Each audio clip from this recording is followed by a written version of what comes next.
It began as a kidnapping in Westchester County in June of 2016. The victim escaped her captor, and that's when the manhunt began.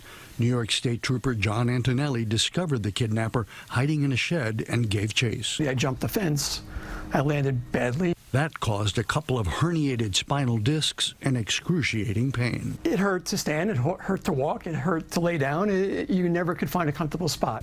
Desperate for relief, John went to Europe to have 2 artificial lumbar discs inserted, a procedure not approved in the U.S. That's when things got worse. Spine was collapsed in 2 different ways, pinching off these nerves. Antonelli's x-rays showed that the artificial discs had failed in 2 different directions.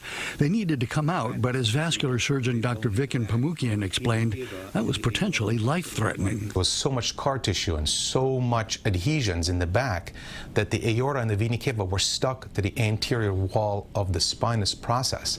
The 2 largest blood vessels in the body were right where the discs had to be removed. The slightest tear could mean bleeding out on the table. It would be very dangerous, and I might not make it through the removal. It was a difficult family discussion, but Antonelli's quality of life had so deteriorated that he had to take a chance. After Dr. Pamukian freed up the blood vessels, orthopedic surgeon Grigori Aratunyan had to carefully carve out the artificial disc. The tricky part was to remove them without compromising the structural integrity of the spine. Then the next day, Dr. Aratunyan fused John's lumbar spine with screws and rods.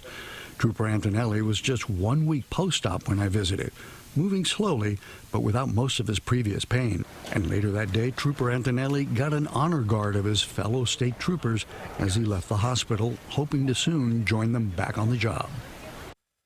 Now, John Antonelli is now home, walking as much as possible to regain his strength and stamina. It will take a while, but he hopes to eventually return to work.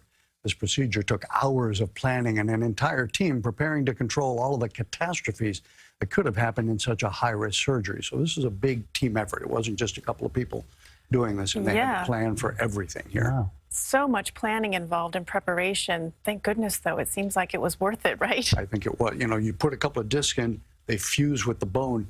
Getting those things out is not easy, imagine. And then you've got those blood vessels. Yeah, the aorta. Oh, geez. One little tear, he said. Exactly. Unbelievable. All right, next. Thank you, Dr. Max.